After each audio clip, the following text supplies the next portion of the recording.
For some days now, investigators have searched for answers about what happened to 18-year-old Nolan Wells on Horn Island. His family says his death doesn't make sense to them, and they've demanded answers in multiple press releases. The families of Nolan's friends haven't revealed more than the statement that they left him on the island. The sheriff has asked the public for more details to help the investigation. But then a different kind of investigation began. One being conducted not inside a police department, but across Reddit, TikTok, Facebook groups, and YouTube. An unverified image shared by a user on Instagram has drawn public attention in the past few hours. Attorney Ben Crump, hired by Nolan's family after his death, shared a photo that appears to show him at a land-based pool party in Jackson County on July 5th, a day before he was found. Crump was clear that he doesn't know if these are facts or rumors. The photo has spread widely. Crump's caption, reposted from another account, read in part, "Nolan Wells investigation update. The streets are talking." Now listen, I don't know if these are facts or rumors because no official statements have been confirmed. We sometimes have to follow all clues until the truth is found. Thousands of ordinary people are examining the same timeline with unverified images and accounts, and in some cases reaching conclusions the official investigation hasn't. The image is now raising new questions about the timeline as Crump and his legal team continue examining Nolan's final hours. The attorney says the photo is one of several developments his team is looking into as they search for answers for Nolan's family. Does this new image change how you view the timeline in this case? This video is going to examine those claims and what they're actually built on, alongside what's official so far. A video whose attribution is disputed, a phone and a set of keys that didn't leave the island with their owner, a Snapchat account that went quiet in a way his family says was completely out of character, a witness account that directly contradicts what his friends said, a father who got on a boat alone before sunrise and searched for his son himself. All of that is part of this story. But before any of it, there is Nolan. Because what has kept this case at the center of the national conversation isn't the timeline, it's who was in the middle of it. Investigations like this take days of research to put together properly. Right now, Crime Deepcut hasn't hit its first 1,000 subscribers yet, and hitting that number is what lets us keep producing rare, deep dive perspective videos like this every single day. If you believe these stories deserve to be investigated carefully, not just reported, subscribing is the single biggest thing you can do to help make that possible. Nolan Xavier Wells was 18 years old, 6'1", 180 pounds. A wide receiver for the Ocean Springs Greyhounds, the build of someone who had spent years in training, who took the field with purpose. Over his junior and senior seasons, he caught 63 passes for 724 yards and 10 touchdowns, two-time All-Region. In his time on varsity, Ocean Springs never lost a district game with him on the field. Teammates remember him as a selfless blocker, the kind of receiver who threw himself into blocks for someone else's carry, in a sport where that kind of work rarely gets noticed. On National Signing Day, in February of 2025, Nolan spoke to Blocks about continuing his football career at Southwest Mississippi Community College. His words, "It's truly a blessing being here with some of my best friends and teammates, and most of us are all going to college together. It's just truly a blessing, most of his best friends, going with him." That was the plan. His teammate Sherrod Whitehead, who grew up with him and played alongside him at Ocean Springs, described him this way, "I grew up with Nolan and he's one of my best friends. He's the most respectful person I know. He loves to help and is always happy." Another former teammate, linebacker Brody Sands, remembered how Nolan treated the younger players coming up behind him. "Nolan was one of the first people I ever met playing varsity football for Ocean Springs, and he welcomed me and so many more younger guys with open arms like a true leader. Outside of football, he always brought great vibes to any occasion and was the type of guy who could make friends with anyone." A teacher at Ocean Springs High School, Jeff French, shared a video tribute after Nolan's death, footage of Nolan and his friends pulling a good-natured prank on their teachers. French's words, "Truly gutted, devastated for Nolan and his family. He was one of the good guys. I wasn't blessed to have taught him, but knew who he was because he was such a bright light at the high school, such a positive person to everyone. A kid who made an impression on a teacher who never even had him in class. That's the kind of presence people describe when they talk about him." His principal, Dr. Jacob Dykes, called him a remarkable student, teammate, and brother, who left a lasting impression on his teachers, coaches, teammates, and community. His head coach, Jake Bramlett, put it this way, "He was the kind of son, teammate, friend, and student that every coach hopes to have in a program." Nolan was so much more than an outstanding football player. He carried himself with humility, treated others with respect, worked hard, and led by example. His character spoke louder than his accomplishments, and he was loved deeply by his teammates and coaches. At home, his father, Elmore Wansley, described him on Good Morning America in fewer words. The way Elmore says his son operated, he's more like a silent leader, not real big on words, more action. On the evening of July 3rd, his mother, Christine Wansley, had a hard day at work. Nolan noticed. He cooked dinner for his parents that night, baked salmon. Then he told her he was heading out. In her words, he was just like, "Hey mom, I'm about to go, I love you," a hug, a kiss, and he left. That is the last normal moment. That is what was taken. He stayed the night at a friend's house.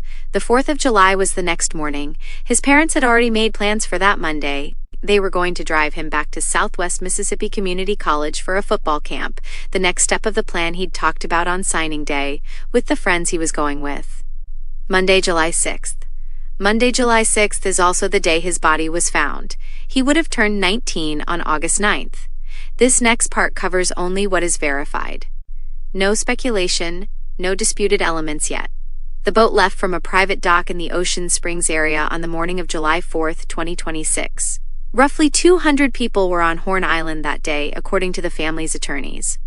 Horn Island itself is uninhabited and federally protected. No shelters, no facilities, no cell service. Accessible only by boat, Nolan was last confirmed seen at approximately 3 in the afternoon. His friends left the island without him. According to a commander with the United Cajun Navy who assisted in the search, Nolan had wanted to stay behind to talk with a young woman. His phone and his keys stayed on the boat. Around 11 that night, one of the friends contacted the Coast Guard. The Coast Guard determined at that point that the situation did not require assistance. Close to midnight, Christine Wansley reported her son missing to the Jackson County Sheriff's Office. She reported it to an officer in a McDonald's parking lot.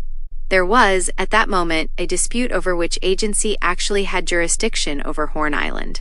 On the morning of July 5th, a multi-agency search began. The Jackson County Sheriff's Office, Mississippi Marine Resources, the Coast Guard, Gulf Islands National Seashore, the United Cajun Navy. Elmore Wansley went out on his own boat that same morning, searching for his son himself. On July 6th, at 8:45 in the morning, a park ranger found a body in the water off the northwest end of Horn Island. He was wearing the same blue swim trunks visible in the last photograph taken of him. Dental records confirmed the identification. Coroner Bruce Lind confirmed it. The family confirmed it publicly that same day. The coroner's official position: no immediate obvious signs of foul play or trauma. His words: "The currents are strong out there, especially on that end of the island. There have been drownings out in the barrier islands many times over the years." He also requested a full autopsy at the state medical examiner's office because of the condition of the body and to definitively rule trauma in or out. Sheriff John Ledbetter's official statement: "Currently, there's no information that would lead us to believe at this point that a crime has been committed, but that's not to say something will come out with more evidence. That is where the agreed-upon facts end." Now the disputed elements, introduced one at a time, each one clearly labeled for what it is. The phone. Nolan's phone and keys did not leave the island with him. Whether he left them behind, on purpose, or they were left without his knowledge, is one of the questions investigators are still working through. Ben Crump's framing: what teenager would leave their phone behind if they're going to stay on this island? What teenager wouldn't take their phone? It's not adding up at all. The sheriff's office's framing has been that Wells may have intended to catch another ride back to the mainland. The Snapchat. Christine went through her son's phone afterward. Both his Snapchat accounts were empty. For someone who used the app frequently, she said the silence was completely out of character. She also said his life location history and his Snapchat location history didn't match each other. These are her documented statements. They have not been independently confirmed or denied by the official investigation. The 11 o'clock gap. One friend called the Coast Guard around 11 p.m. on July 4th. The Jackson County Sheriff's Office didn't formally request Coast Guard assistance until roughly noon the next day. 13 hours. That gap has not been publicly explained by investigators. The jurisdiction dispute. When Christine reported her son missing, there was confusion over which law enforcement agency actually had authority over Horn Island. That confusion complicated the very first hours of the response. The deleted messages claim: Ben Crump said, in an interview with Don Lemon, that text messages may have been deleted from Nolan's phone, and that the family plans to bring in digital forensics experts to try to recover them. This is Crump's claim on the family's behalf. It has not been confirmed by the official investigation. 4 cracks, 4 open questions, none of them answered yet by either investigation. By the time this case reached national television, a second investigation was already running. Not inside a courthouse, but across timelines and comment sections. Here is what it's actually built on. Thread 1, the disputed video. At a press conference, Ben Crump said his team had obtained a video in which a voice, which he said sounded like Nolan's, says, "Give me my freaking phone, what are you freaking doing?" He argued this raised questions about how Nolan's phone ended up out of his possession. Then came the counter. Traceston Shepard, one of the friends who was actually on Horn Island that day, told Rolling Stone that the video doesn't show Nolan in the confrontation at all. According to Shepard, he'd argued with his own girlfriend before someone else confronted him. And that's the exchange in the footage. Another friend, Javon Williams, has separately said the voice doesn't sound like Nolan's, and that the argument in the video involved Shepard. Same video. Multiple people, on the record, offering different accounts of who's actually in it. The sheriff's office has said it's asking the public for original, unedited footage of any alleged altercations from that day, meaning the version of this video circulating online may not be the only version that exists. Thread 2. The pool party photo. This is the newest thread, and the one currently driving the most public conversation.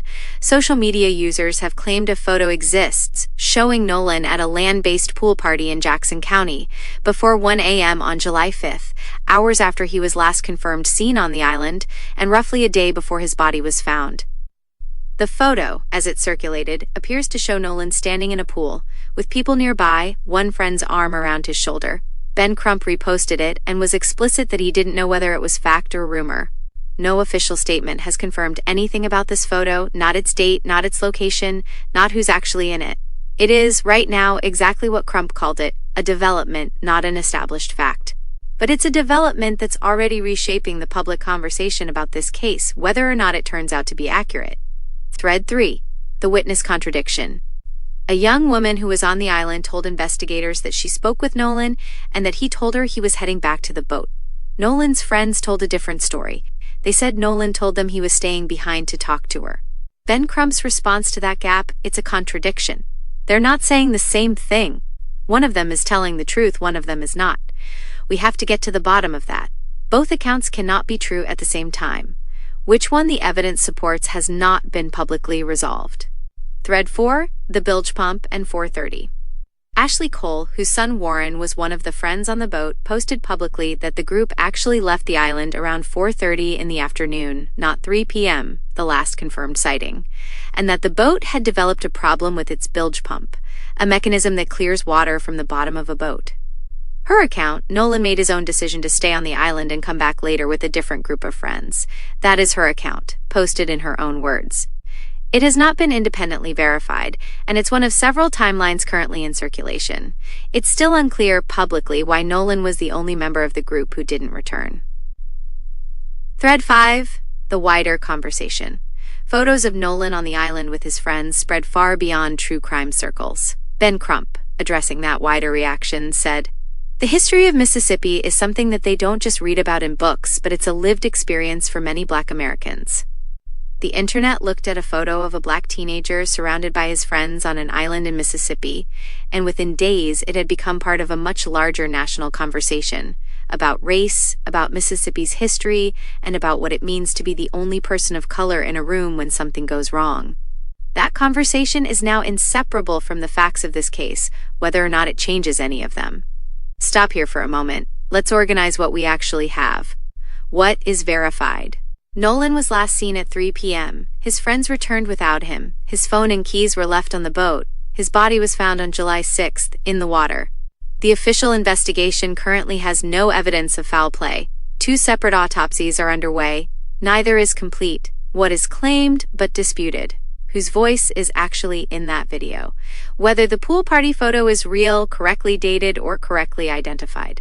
Whether text messages were deleted? What Nolan said to the young woman versus what he told his friends. Whether the group's actual departure time was 3 p.m. or 4:30 p.m. What remains officially unanswered? The cause of death. whether Nolan entered the water before or after his friends left the island. What the state's official autopsy will find, results are still weeks away, including toxicology. What the independent autopsy will find, its results have already been delayed once. Every theory circulating online, every frame-by-frame video breakdown, every Reddit thread, every TikTok explainer, the new photo included, runs into the exact same wall. The most important pieces of evidence in this case are not public yet. The internet investigation is working from the same set of facts the official investigation is still examining. Neither one is further along than the evidence currently allows. Elmore Wansley, Nolan's father, got on a boat on the morning of July 5th and went out to Horn Island to look for his son himself. He did not find him. That single detail, a father alone on the water in the Gulf of Mexico before sunrise, searching for his missing son with his own hands, is the emotional center of this entire case. It isn't about the investigation, it isn't about the theories, it's about a man who could not sit at home and wait for someone else to look. It's the same man who once told his son, growing up, we always taught him if you go with the group, you stay with the group. If you go with 5, you come back with 5. At a press conference, Ben Crump asked a version of the same question several times. If he's drowning, nobody sees him drown? Nobody offers assistance? Nobody tries to help? I mean, obviously he stands out. Those are questions, not answers. The coroner offered one piece of context to sit alongside them. Drowning can be fast and silent, and it doesn't always look the way people expect it to, according to the National Drowning Prevention Alliance. The father searched. He didn't find his son. A park ranger found him the next morning. Here is where things stand as of this documentary. The official investigation. Active. Investigators are asking the public for original, unedited photos and video of any alleged altercations from that day. All friends who were present are being interviewed. The official autopsy's results, including toxicology, are still weeks away.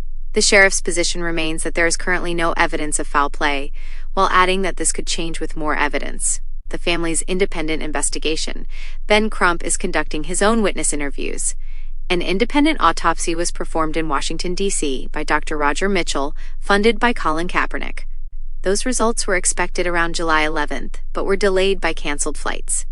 As of this documentary, Crump has said the results are expected very soon.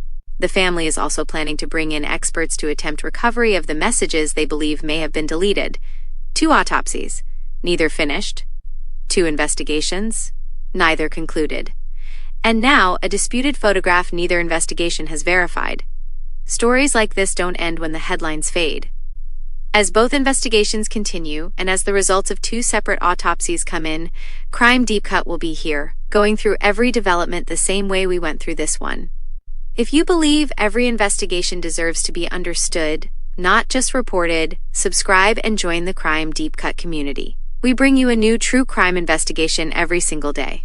On Saturday, July 12th, peaceful protesters gathered in Ocean Springs, Mississippi, the town where Nolan graduated high school, demanding a transparent investigation into his death. Bridge walks, memorial gatherings.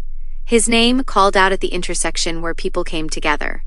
Jaron Lowry, who once employed Nolan renting out water slides and bounce houses, was there. He spoke about Nolan's kindness, his respectful nature, what he was like to work alongside. Ben Crump, at one of those gatherings, put the family's position simply, we want the truth, the whole truth, and nothing but the truth. Something doesn't add up. The community that turned out to search for him, the Cajun Navy, the 6 agencies, the volunteers, and the community that turned out afterward to walk bridges and demand answers, are the same community, expressing the same grief through different means. There are 2 investigations running on this case right now. One is looking for evidence.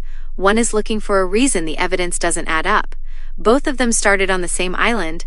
Both of them lost the same person. His name was Nolan. He caught 63 passes over 2 seasons and never lost a district game. He told his coaches he'd be going to college with his best friends. He cooked his mother salmon because she'd had a hard day. He said, I love you. He left.